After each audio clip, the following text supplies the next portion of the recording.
Hi, good afternoon. I want to welcome everyone for joining us this afternoon for our small business webinar, Small Business Resources, as we are dealing with just an extraordinary moment. I'm Congressman Brad Schneider.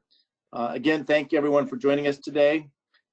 Together as a nation, and I suspect each of you as leaders, business owners, sole proprietors, freelancers, or whatever role you have, each of you are facing challenges you never imagined possible. Every day brings a torrent of new rules and decisions that affect your business, your employees, and your family. I wish I had a magic wand. I wish I had some secret solution or a silver bullet that could make all this better. But the fact of the matter is, we are truly in uncharted territory, and we are learning and crafting solutions each turn every day. My team and I have spoken to countless small businesses, and I've heard firsthand of the challenges you all are facing as you try to stay afloat during these uncertain times. My hope today is that we can cover information that points you towards the resources currently available to small businesses, and that we can discuss other challenges you are facing so that we in the Congress can look towards other assistance that you all may need. I want to introduce, as we go forward, two people, Bo Steiner and Mitch Benvenu. Bo is the District Director for the Illinois Small Business Administration's office. He's going to present on how your businesses can apply to the SBA's Disaster Loan Assistance Program.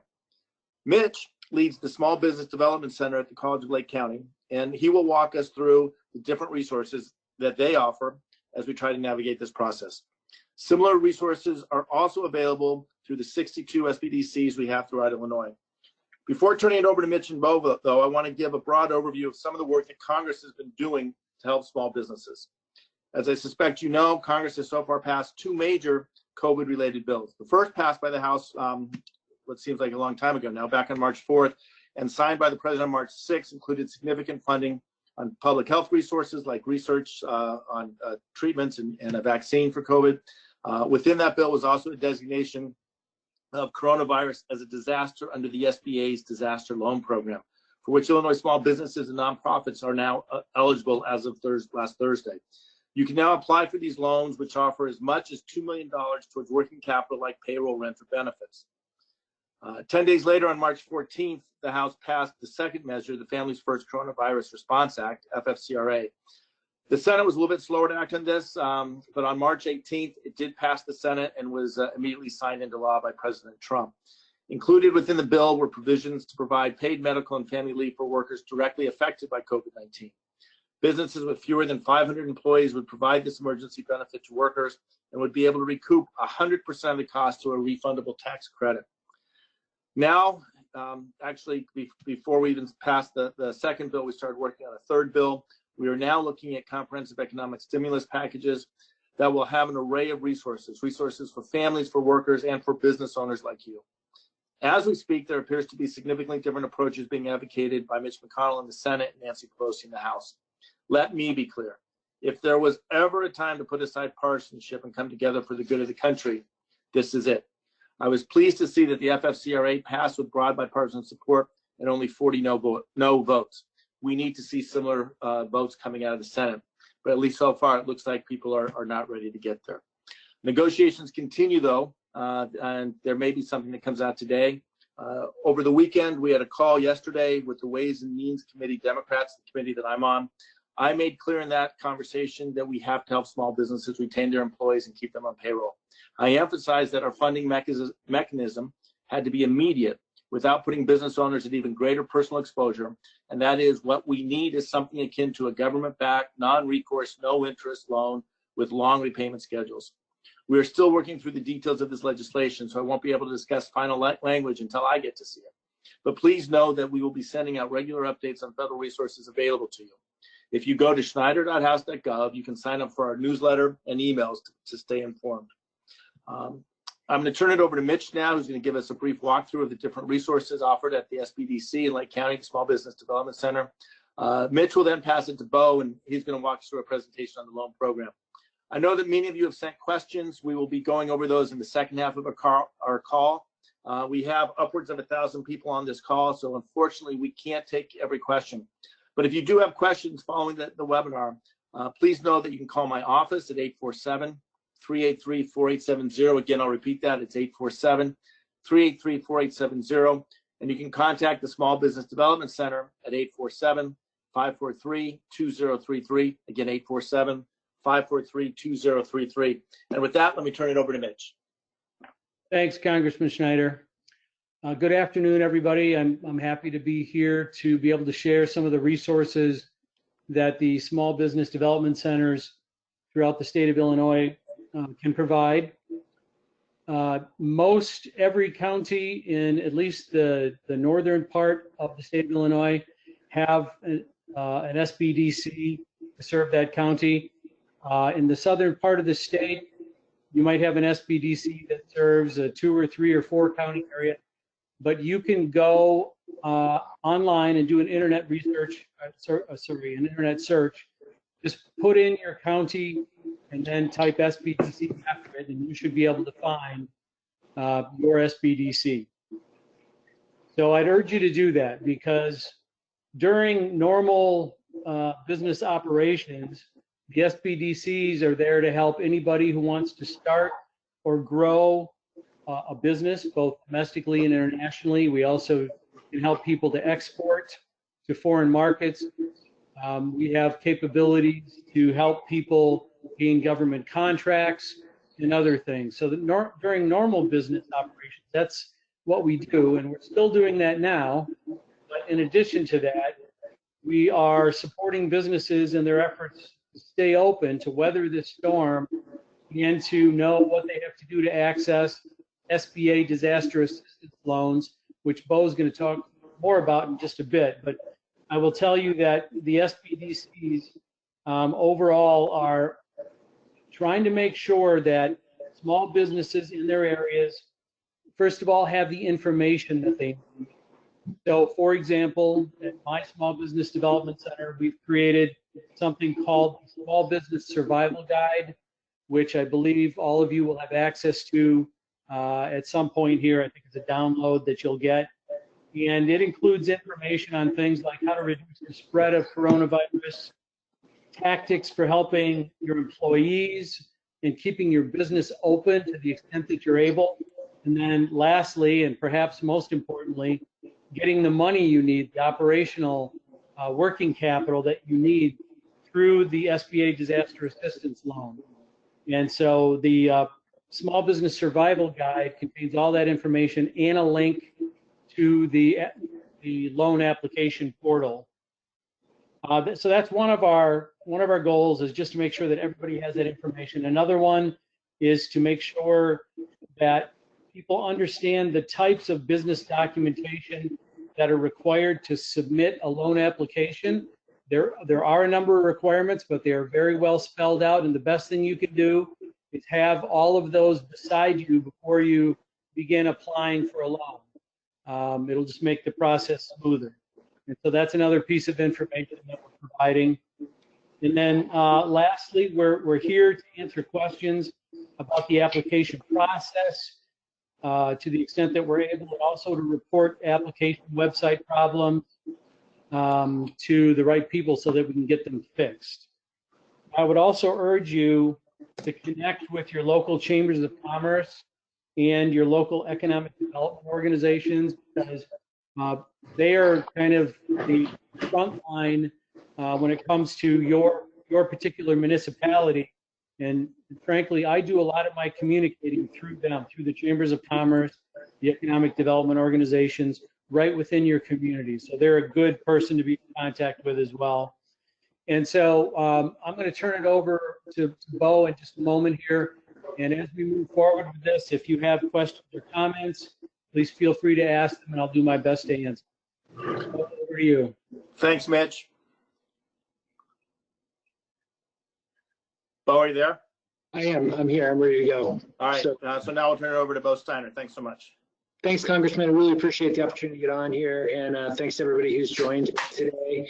Wanted to run through the Economic Injury Disaster Loan Program. This is one of the key tools the SBA has currently at its disposal to help businesses through this challenging time. So if you go to the next slide, please, that would be great. So the Economic Injury Disaster Loan Program, called the EIDL program, is something that was basically requires a disaster declaration. Last Thursday night, we had a disaster declaration based on the request from Governor Pritzker for that declaration. And that declaration covered the entire state. So every county within the state, all eligible small businesses can apply for a economic injury disaster loan program. Now, as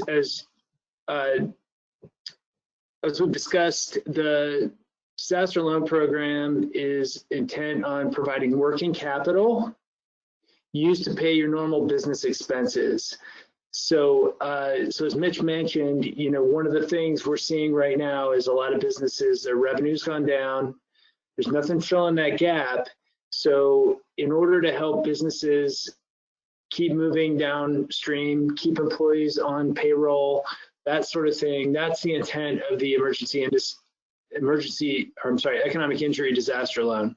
So if we can go to the next slide, I'll talk a little bit more about the details and the terms of the loan. So through this program, eligible entities, and when I talk about an eligible entity, that's a small business, a private nonprofit, most private nonprofits, agricultural cooperative, aquaculture organizations. So those types of entities may qualify for loans of up to $2 million. Interest rates are 3.75% for small businesses and 2.75% for nonprofits, and the terms can go out to 30 years. So, so the intent is to try and identify basically for that business what the needs are to keep the doors open, basically, and have a loan in place that can help that business to make all those payments. And I'll talk a little bit more about what those payments look like. Important to note that the first payment is deferred for 1 year. So once you close the loan and you have disbursement of funds, you've got up to a year before you have to start making payments against it. The reason we do that is to make sure that is to really help the business owner in their cash flow, because we all know that cash is king in this kind of situation, and cash flow is one of the most important things that we can help a small business with. When you're talking about eligibility, a couple things come into play. First is the size. So small business has a number of different criteria that can categorize a business as small. Most businesses are small business in the United States. So I'll educate a little bit more on that. And then the type of business, there are some businesses that are considered ineligible for this program. And when I talk about financial resources, it just means it's two things. One, do you have credit available elsewhere? So do you have access to financial resources that would make it so you did not need to receive an economic injury loan? Number one. Number two, looking long-term as we do the underwriting evaluation of the loan, does your cash flow, is it sufficient to support repayment over time? And this isn't cash flow right now, right? Because we know everybody's down. This is normal operating cash flow that we would do an evaluation on. Next slide, please. As I mentioned, the list of eligible entities are small businesses, small agricultural cooperatives, small aquaculture businesses, and most private nonprofits.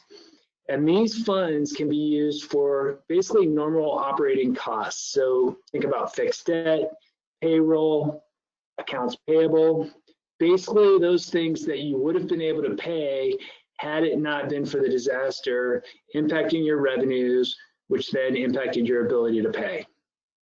Next slide, please. So real quick, just we talk about small business, what categorizes small business.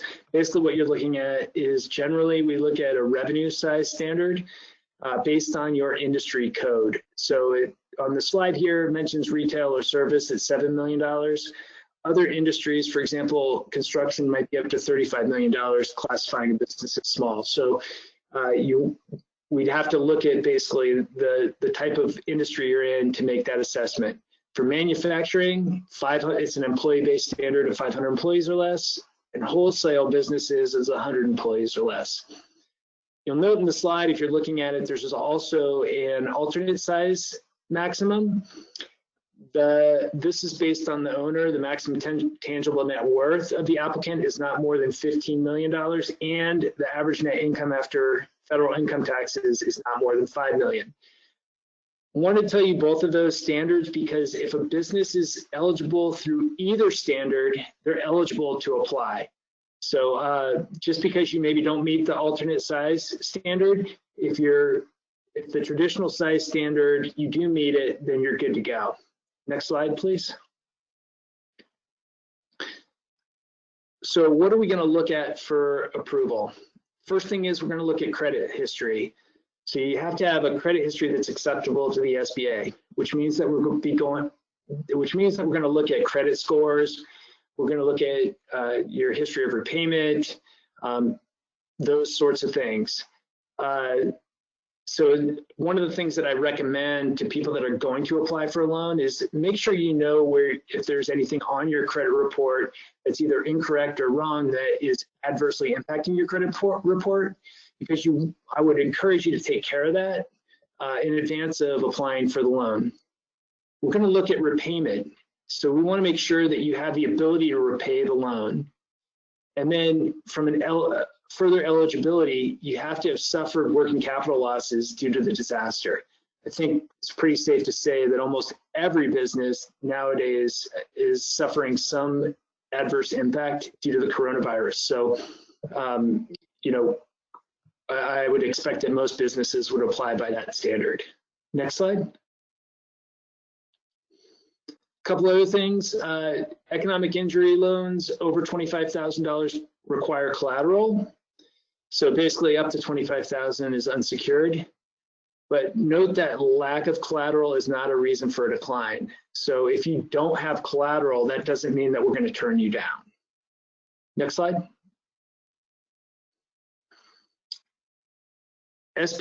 One thing to note also about this program is that this program is done directly with the SBA. If you're familiar with SBA loan programs on the conventional side, normally we work through commercial lenders to provide loans to the small business community. In this case, we're making a direct loan. So when you go to apply, you're coming to the SBA to apply. Servicing, you come to the SBA for servicing of that loan. So everything there goes through the SBA, and you can find the disaster application at www.sba.gov/disaster. There's loads of information there that can help you as you look at your application. Note that there's no cost to apply. You don't have to take the loan if it's offered. And even if you have an existing disaster loan or an SBA conventional loan, you still can qualify for an economic injury disaster loan for this disaster. So generally speaking, almost any business would be allowed to apply under this standard. Next slide, please. Okay, so wanted to talk just briefly. Mitch mentioned it a little bit, but the application process is pretty streamlined for this particular loan. You're going to be asked to complete an application, which on paper form is 2 pages. Just to give you an idea of the effort involved there, we're going to ask for authorization from the applicant, principals, and affiliates. Basically, anybody who's a 20% owner or more will need to get an IRS form 4506T, which allows us to pull a transcript for the personal tax returns for those owners. We're going to look for complete copies of the most recent business federal income tax return, including all schedules, understanding that you may not have your 2019 taxes done. We will take the 2018 tax returns, but we'll also probably ask for a profit and loss for 2019, a balance sheet for 2019 to document revenues for the prior year. Well, there's a schedule of liabilities, personal financial statement, and that is for all owners over 20%. And we may ask for other information. Now, You can apply using a paper application. However, we highly recommend going through the electronic loan application system. It's more streamlined, it's faster to get the information to the processing center, and it just provides a more usable format to get all the information to our processing center. One kind of tip or trick, and Mitch mentioned it, is look at what you have to submit. Make sure you have all the documentation together. The loan application documents, all of the documents that I've mentioned that are SBA forms can be pulled down from the SBA website at sba.gov/disaster. So you can actually look and see what information is going to be requested for that application in advance of going into the system, so you can have everything ready and on hand. We do have some other documents that may be required. Next slide, please. Including your personal financial tax returns. Most, as I mentioned, if your most recent federal income tax return hasn't been filed, a P&L and a balance sheet for that year, year-to-date profit and loss, and additional filing requirements may include Form 1368 to provide monthly sales figures. Again, this is part of the analysis. This can be asked for as part of the analysis for the economic injury that you're claiming as part of the loan application documentation. From a process standpoint, what you'll do is you'll go into the electronic loan application, you'll fill out all these documents online, or most of the documents online. You'll have others like your tax returns that you'll have to upload. Once you upload and submit, then all that information goes to the processing center to be reviewed. Next slide. I did mention some ineligible entities, agricultural enterprises, religious organizations, charitable organizations, gambling concerns that derive more than 1/3 of their revenue from gambling activities, casinos, racetracks. Those are a couple of examples. If you have questions, we can always, you can always get in touch with the Illinois district and we can talk through other potential entities that are ineligible. Next slide. This slide basically just goes through all of the discussion around the electronic loan application. I'm not going to go into too much except to note that if you do have questions when you're going through the process, you've got a wealth of resources available to help you. The SBA's Customer Service Center can be reached at 800-659, sorry here, 800-659-2955, or you can email disastercustomerservice@sba.gov. Next slide. In addition, as Mitch mentioned, you have a wealth of resource partners here in Illinois who can help you through this process. The Illinois Small Business Development Center network has been trained on the application program. They, I think, are pretty much they're very heavily focused on helping businesses navigate the application as well as the strategy to get through the next 2 weeks, 2 months, kind of looking forward. We also have SCORE, which is an all-volunteer organization that we fund, that we provide funding to. Again, that has a wealth of experience to help businesses navigate this time. The Women's Business Development Center and the Veteran Business Outreach Center can all be resources for you as a small business as you go through this process. And last but not least, you also have the Illinois District Office. We've got a staff on board that's 100% focused on the disaster loan programs right now. And we're answering emails, picking up the phone to answer questions. For those of you that are in the application process who have questions about it, you can reach out to our office and get assistance as well. The slide deck at the end, it has all the contact information, which I'll share in a moment. We are also doing twice daily training sessions at 11 a.m. and 3 p.m. So if you want more information and be able to ask questions in a webinar type environment, you can go to sba.gov/il and sign up for a training session with folks from my team. Next slide. A couple things on, as you look forward. So we want you to submit your application as quickly as possible. Make sure you get everything, you make sure everything is submitted though. The biggest thing that's going to slow down the process is if you don't submit all the documentations at once or in your initial submission, and then there's a back and forth that happens. That's just going to slow down the process and slow you down from getting to the point where you're getting approval or denial and hopefully distribution of funds. This also isn't a static program. So if your needs change, let's say right now I need $100,000 to get me through the next month. And then in the future you go, okay, I actually need more because of the shelter in place that I didn't anticipate. Then you can go back and amend your application to increase the amount. So there is some flexibility. It's not just a static process.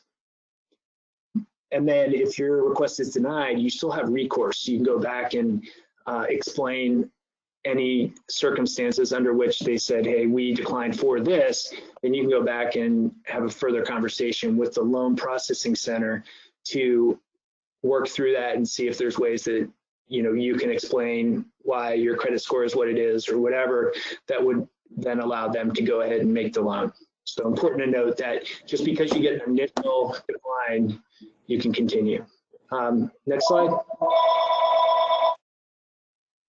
All right, and then this is just contact information for the SBA, lots of information, but know that you can go to sba.gov and there's loads of information for small business, about the coronavirus, about how you can help your employees and your customers.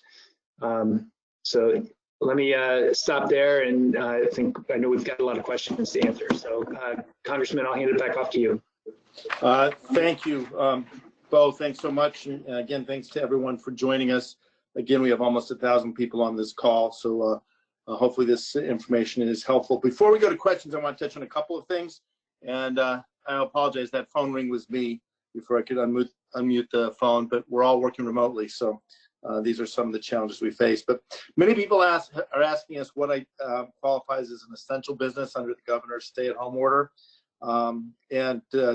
Just to be clear, this is something that is established by the state. It's not a federal determination, so I would refer people to the governor's office. You can read the full text of his executive order at online. Just Google Illinois Governor Executive Order, and it's the first thing that pulls up, and you can get more specific guidance. Second, many of you asked about guidance on how the Illinois state tax provisions related to COVID apply to you. This is also a state level determination, but I'm working with the Office of the Governor to provide guidance, and we'll send out to our small business newsletter, or with our small business newsletter, as soon as we get more information. Third, many have asked if the self-employed are eligible for these loans. I think Bo and Mitch touched on that, but self-employed are eligible. And finally, many of you have asked whether you should reduce hours to keep employees on the payroll, or if you should furlough them so that they can qualify for unemployment insurance. Fundamentally, that's a decision each of you individually are going to have to make.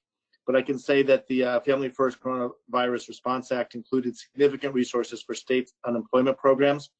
And we're looking at that exact question as we craft the next emergency bills. I have, like I said, the text of the House version just came out a bit ago. It's 1,400 pages. So it will be a late night for me reading that. But with that, let me go to our first question. And please know that we will be saving this webinar online. So if you want to go back and use the resource or share with others, there will be a link. So thank you. I guess I forgot to mention, there is a state website. By now, most people should have memorized it, coronavirus.illinois.gov for general information. Anyway, the question many people have asked us is, and I'll just read it. I want to know what assistance there is to keep my employees on payroll. How can I continue to pay for their benefits? Disaster loans can be used towards working capital like payroll and benefits. As far as the next round of this stimulus package, we're actively looking at other assistance in the next stimulus. In the meantime, I think you should look at the Illinois information on unemployment. The second package that FFCRA included expanded eligibility for workers workers who might be furloughed or have reduced hours. Bo, Mitch, do either of you want to add anything? Congressman, this is Bo. Yeah, I concur. The disaster loans are appropriate for that use to keep payroll and benefits going. And I would also encourage, if you're trying to going through that decision-making process, is to reach out to organizations like Mitch's to get assistance, because they can help you think through the various options that you've got in play. Great. Thank you. We've got a number of questions that I think, Bo, I'm going to throw this one to you as well. Are 501c3 eligible? Can you talk about what makes certain 501c3 eligible versus others that are ineligible? Sure, thank you. So this answer may not be totally satisfying. The standard operating procedure, basically the rules that govern the program, are fairly limited in their description of what comprises an eligible versus ineligible entity, except for outlining basically the following: that basically most private nonprofits are eligible. So you say private versus public. You know, there are like public nonprofits that are government-owned, basically, entities. So those would be ineligible. But when you talk about the other areas where we have ineligible nonprofits, religious organizations, charitable organizations, but that's really the description in a nutshell is what it has in the SOP. We're working to get better definition on that through our disaster assistance program. But what I would encourage is, if you don't fall under those two ineligible entities, would be to apply. Like I mentioned, the process for application isn't that onerous, and I'd rather have you apply and qualify than tell you not to apply, and then you may have qualified, but you never actually were able to route it through the process. So sorry for that unsatisfying answer, but basically that's the information that we have right now.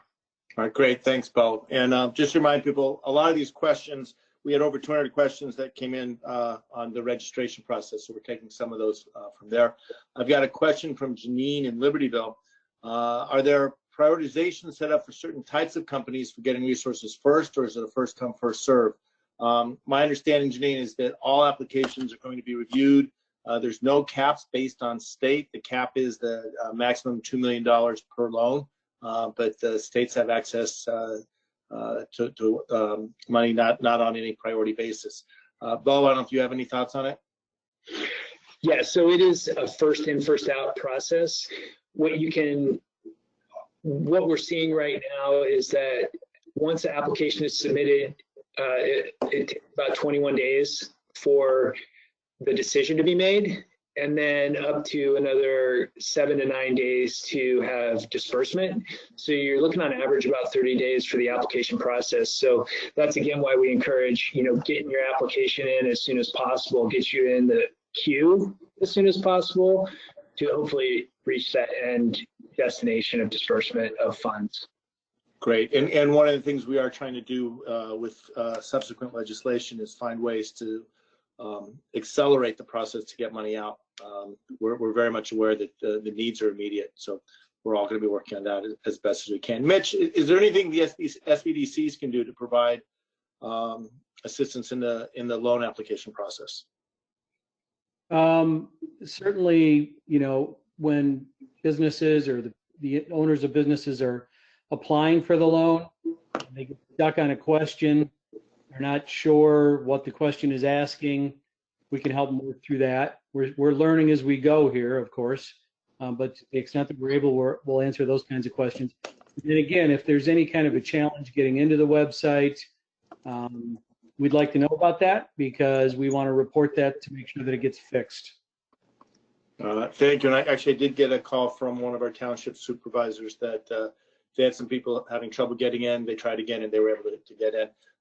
There is a note on the website. As you might expect, traffic is high. on the website. So keep trying. We've gotten several questions. Again, multiple people asking similar questions. Are self-employed individuals eligible? What about those who serve as independent contractors? The short answer is yes, self-employed are eligible for the disaster loans. Bo, you can elaborate if there's more to it than that. Yeah, no, I think you hit it on the head, Congressman. There's a couple of criteria that they're going to look at as far as, if you are self-employed, what kind of ongoing expenses you have, those sorts of things, which are the intent of the program, is to cover those ongoing operational needs. So, but again, I think most individual self-employed are going to be eligible if they have those kinds of expenses that they have to pay to keep in operation. Great, thank you. And Bo, I'm going to stay with you. The next question is from Bridget, who's online. Can I apply for an SBA loan and unemployment insurance at the same time? That is I would have to find that out. I'll have to do some more research on that one. I'm sorry, I can't answer that. No worries. Like I said, this is all moving so fast. We'll look at as well. So another online question from Jesse. If I owe federal back taxes, how does that affect my ability to get an SBA loan? Sure. So having back taxes doesn't necessarily mean that you're going to be ineligible for an SBA disaster loan. The key here is what the processing center is going to look at is, are you on like a payment schedule or some other kind of agreement with the IRS to pay those back taxes? And if you are, then certainly, the processing center will look at the other aspects of your application, and that won't be a reason for disqualification. Great, thank you. I'm going to put three together. Sophia in Libertyville said, I have an SBA 504 loan through a bank we used to purchase our building. Does that affect our eligibility for other SBA loans? Sandy in Highland Park, if I already have an SBA loan, can I get more funds and extend my terms? Missy, also she's online, said, are these loans only for people who cannot secure credit elsewhere? My understanding is that these disaster loans can be taken out irrespective of your other SBA loans. Is that correct, Bo? That is right. Yes, sir. Great. I like these straightforward answers. Leslie's asking, can you provide information about deferring our SBA business loan during this crisis? Mitch, Bo, can you touch on that as far as deferring other loans? Sure. So from a SBA perspective, for SBA guaranteed loans, the lender, your direct lender, has the unilateral authority to defer the payments on those loans up to 6 months without even coming to the SBA to ask for additional deferment. Now that's going to be the relationship between that business owner and their bank. So you'll want to talk to your banker and talk to them about what options they can offer as far as deferment. I'm hearing a lot of banks are working on deferment with their clients. So there's definitely that conversation happening in the banking community. Yeah. Mitch, you have anything to add on that? Only that if you do get a disaster assistance loan, that you don't have to pay the first payment for an entire year. So you do have a little time. Right. And I know that in all of our discussions in the House, we are looking at ways to help people with those deferrals of operating loans as well as mortgages. Kirsten in Highland Park has a question. I'm only in my 3rd year starting up. Are there restrictions on how long your business must be operating? I'm going to match this with Kevin from Grays Lake. My challenge with the disaster loan program is that I have just completed my 1st fiscal year, and this is the 1st year that I will file for taxes. I have no history, and year 1 as planned showed a loss. So I know we're aware of that. Bo, Mitch, can you touch on it specifically how that's being handled by the SBA? Sure. So from the standpoint of minimum time in business, what we're going to be looking for is showing some kind of history. So even if you haven't filed your taxes that first time, you're still showing like a revenue and a revenue history, and that's what we're going to look for. So even if you've only been in business 6 months, you know, the first 5 or 6 months you were, you know, showing $1,000, and then the next month you showed 500 because of the coronavirus impact. That would be the kind of thing that we'd be looking for. We'd look for that profit and loss and that balance sheet. As far as Kirsten's question, no, there's no minimum time, just that you've got to be able to show some kind of revenue history to demonstrate, you know, the adverse impact, number one, but also that over time you'll have sufficient revenue to make repayment. Got it. Great. Going to the next one, Paul, who's online.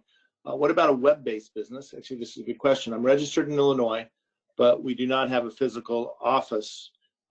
What is the definer? I know the language in the bill says operating in the state, so that people aren't crossing state lines, but what about a web-based business? How will that work?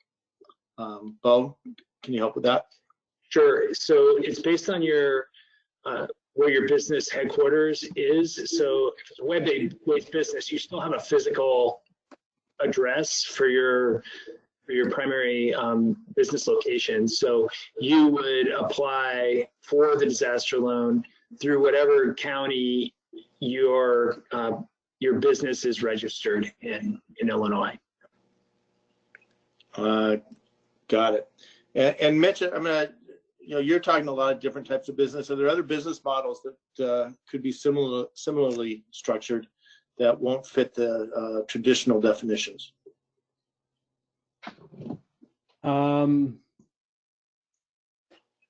Similarly structured. I'm not sure I'm following. So when I say so a web-based business, you know, the concern was I don't have I'm a web-based business. I'm in Illinois, but I don't have a physical office.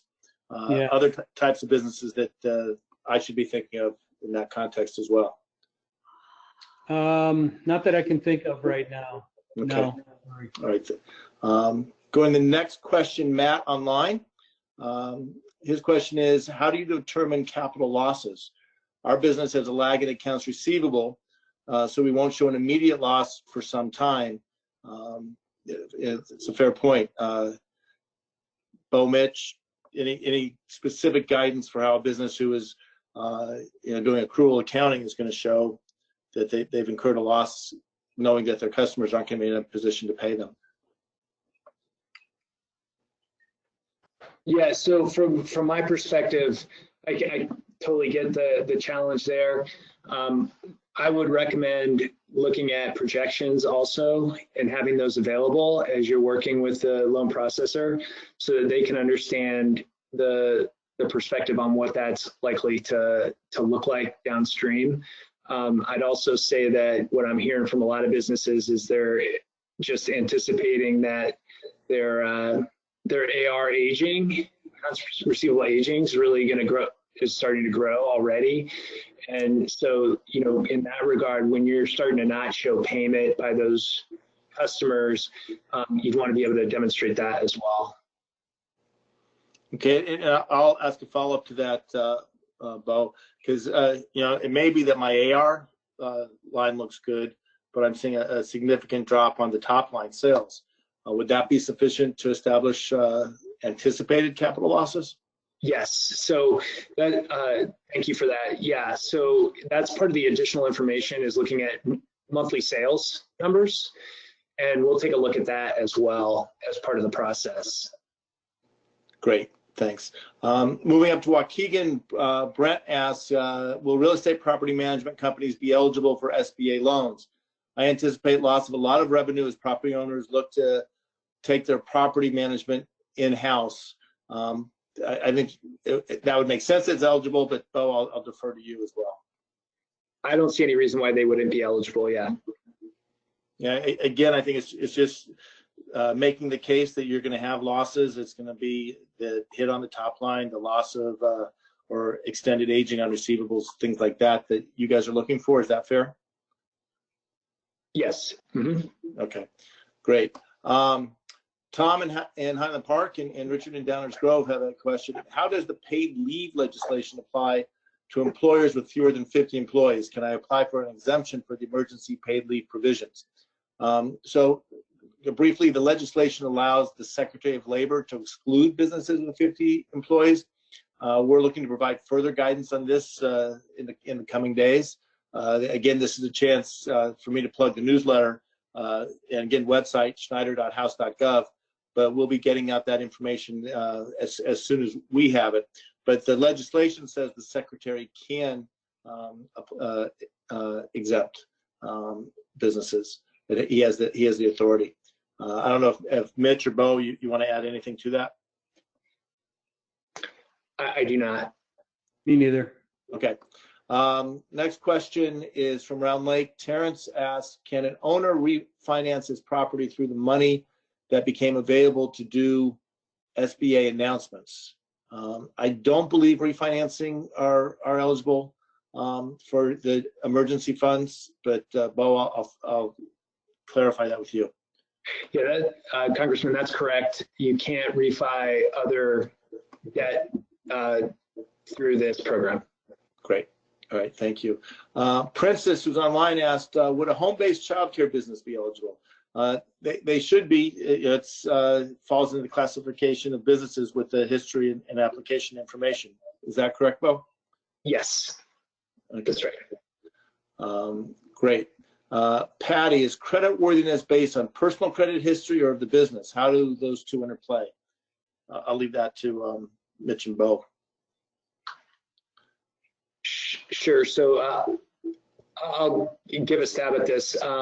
So typically for most small businesses, the creditworthiness is based primarily on the personal credit history of the individual, because there's not a lot of differentiation between the individual and their business.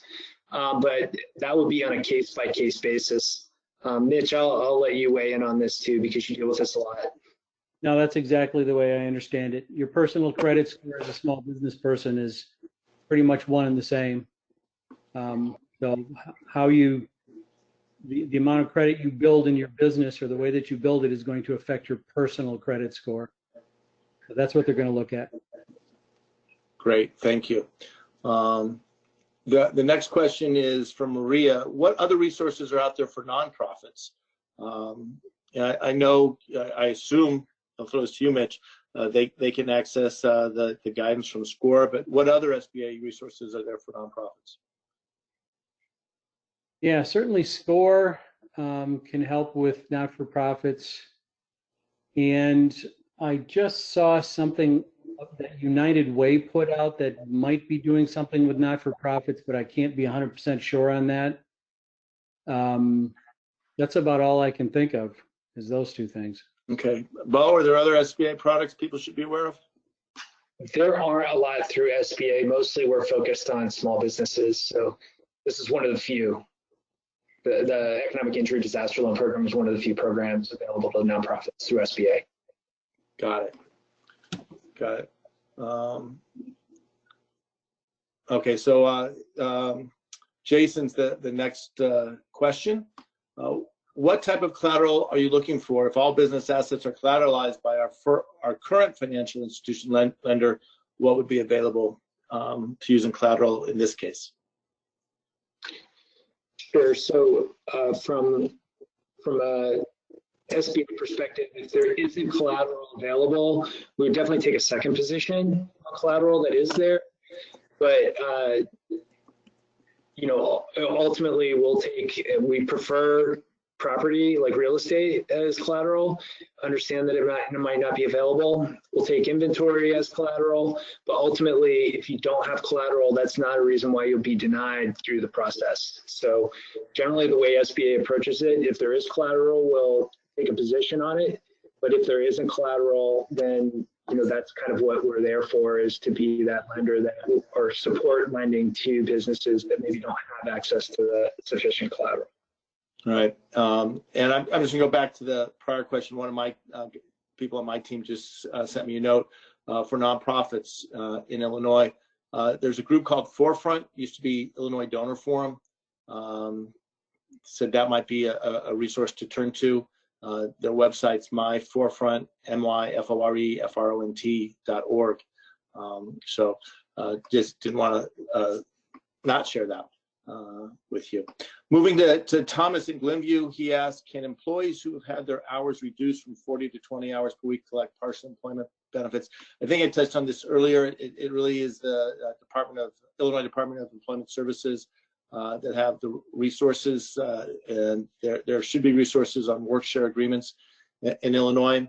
I know within the conversations we're having around legislative assistance we can provide, we are definitely talking about this, but ultimately one of the mechanisms for the federal government to get money to people quickly is through the state unemployment insurance programs, and those are each administered by the state. Moving on to Dawn, how do we list lost revenue for these months? Some clients have canceled orders, some have postponed under later in the year, but in the meantime, there is zero revenue. So I guess the question, Bo, is drawing a distinction, if there is one, between canceled and delayed. How do you handle that? So when you go through the application process, there's a notes field where you can go ahead and put in projected revenue losses looking forward. Basically what's going to happen is the first part is they're going to look at the required documentation, and then as they have questions about understanding what the lost revenue is going to be, or information about canceled orders, other documentation, that's where they'll come back and ask for additional information, like the monthly sales, like the register of monthly sales and things like that, so that they can have a clear picture of the impacts to your business. Great, thank you. Again, I mentioned this before, but we're seeing several other people asking this question. People have tried applying online and the website is slow or crashing. Do you have any guidance? Again, the guidance that we received is the non-peak hours are the evening. For what it's worth, the website is open 24 hours. And so, after 7 p.m. or before 7 a.m. May be better. But again, it's just so many people applying, so I apologize for that. The next question, Michael says, I live in Illinois, but I have a small business in Indiana. How would that work, Illinois versus Indiana? I know that both states have been declared eligible for the program, so hopefully that works, but is there, from the application process, Bo, apply in Indiana or apply in Illinois? If the business is located, basically, wherever you have the business licensed, or if it's a corporation, wherever it's incorporated, that's where you would apply for the disaster declaration. So if it is in Indiana, you'd want to do it there, or if you went through that process with this Secretary of State here in Illinois, you would apply for the declaration in Illinois. Got it. All right, the next question is an interesting variation on something we've already talked about, but Deborah says, my business has existed for 2 years, but we just hired our first employees starting January of this year. How do you show the need to pay and keep these new employees to the SBA? Sure. So again, that would be in the notes free form in the application. I would recommend that you include that information about the costs and the impact of those costs on your business and the expenses that you have, so that the person who's reviewing your application understands clearly the whole the totality of your business situation. I'd say that's for really anybody who's submitting an application. There's always going to be something that isn't necessarily captured in just with the standard documentation, and I think it benefits each of you to be as clear in describing the situation and why you're suffering adverse economic impact due to the coronavirus. All right, great. Thank you. The next question from Patty and Waukegan, all these have been great questions. Again, thanks to everyone for submitting. She asked, are personal finances and assets at risk when you apply for SB loans? Potentially losing your business is hard enough, but putting your home and retirement plan as collateral seems frightening in these circumstances. So what do you say to these folks? So yeah, so the SBA does ask for a personal guarantee, meaning that you're guaranteeing personal assets to back up whatever loan you're taking. So yes, there's certainly a risk there. I'd have to find out. I know that we will typically look at, how, like real estate as through the personal guarantee. I'm not sure. I don't believe a retirement plan is a resource for that, but I'll have to find out, and I'll get back to your office, Congressman, on that one. Great. And Patty, what I'll say, and I've been pushing very hard for this now going back what seems like years ago, but the last 3 weeks, and certainly the last 10 days, is that the things that we do for small businesses should be non-recourse loans. And I'm pushing for two things, that it's not requiring that personal guarantee to bridge you through this time. Because our goal is that you stay in business, that everyone stays in business, that we navigate this what is unprecedented moment, but that when we come out of it, we can stand up our businesses and rebuild our economy.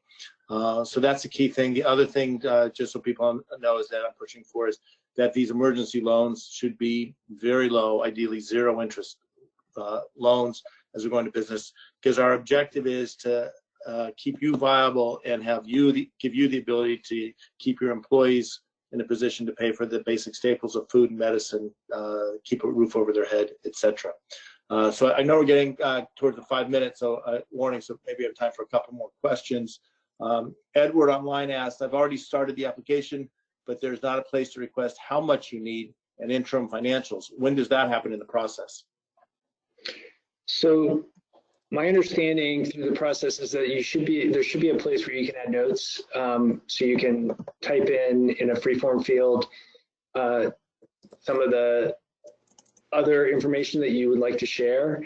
As far as the interim financials and all that, that will happen in a second phase, where after you've submitted, the underwriter says, okay, let's say they don't have a 2018 or a 2019 tax return, business tax return. I need that. Or I need the profit and loss in the balance sheet. So then they'll reach out to you and ask for additional information. So that's why I recommend that you have all the additional documents available, and probably just as good practice, have 3 years of your tax returns if you've been in business that long, both personal and business, so that you can have that at the ready when the loan processor comes to ask you for more information. Got it. And the last question we have time for, and again, I want to thank everyone for joining us. We had, as I mentioned, close to 1,000 people on this call. Monica asked, should we also wait to see what's being released from the stimulus package or apply for the emergency loan now and see what happens? I'll share my thought first is I would apply now. Everything is changing so quickly, but I would apply now and wait and see what happens, but definitely get that application in. Bo, I don't know if you have a thought. Mitch? This is Mitch. I would agree with that because it is, as Bo said, it's a first in, first out processing of the loan. So don't wait. And the other thing that I would just mention, I completely agree, Congressman and Mitch, on that. Even if you are approved for the loan, you don't have to take it. So if there's a better situation that better fits your needs that you identify downstream, no harm, no foul. Yeah, you took some time to do the application, but at least you had that in your back pocket in the case you need it. But you're not obligated. Great point, and that is worth repeating. Is if you apply for the loan and you find you don't need it, you are not obligated to take it. So thank you, Mitch, Bo. Anything we forgot? Anything that people should keep in mind going forward? And how can folks follow up with additional questions for the SBA or for the SBDC? Sure. So just thanks again, Congressman, for having us on. We are here to help support you as you're going through this. We're learning a lot as we go through this process as well. If you have additional questions, you can reach us at illinois.d as in Delta, O as in Oscar, at sba.gov. So we look forward to serving you, and thank you. Thanks again for your time today. Great. Mitch, any last thought? Just make sure to let us know how it's going as you're applying. If you are experiencing problems, we want to know about it. Obviously, Congressman already said that the website's a little bogged down, So you don't necessarily need to report that one in particular, but if you have questions about how you should answer certain parts of the application you're just stuck on, please let us know. If we don't have the answer, we'll find it and get back to you. Great. Well, again, Bo, Mitch, thank you both so very much. This was really helpful. Hopefully people on the line got some useful information. Continue to reach out to us. Again, the best way to contact us, my number is 847-383-4870. And our website is schneider.house.gov. Again, thanks to everyone for joining us. We continue to work. Just a reminder, my team is working. We all are working remotely, which some days has no glitches, but most days has more than we want. So we will get back to you. You can call us, email us, and we are responding. Please subscribe to our newsletter. Follow us on Facebook or Twitter if you follow those platforms. We are looking at other mechanisms to try to stay connected. This webinar will be posted online, and you can refer back to it as a resource. And again, please feel free to forward it to everyone else. But with that, at exactly 4 o'clock in 1 minute, we are done. Have a great day. Good luck. Stay healthy, stay safe, but please stay strong. We'll get through this together.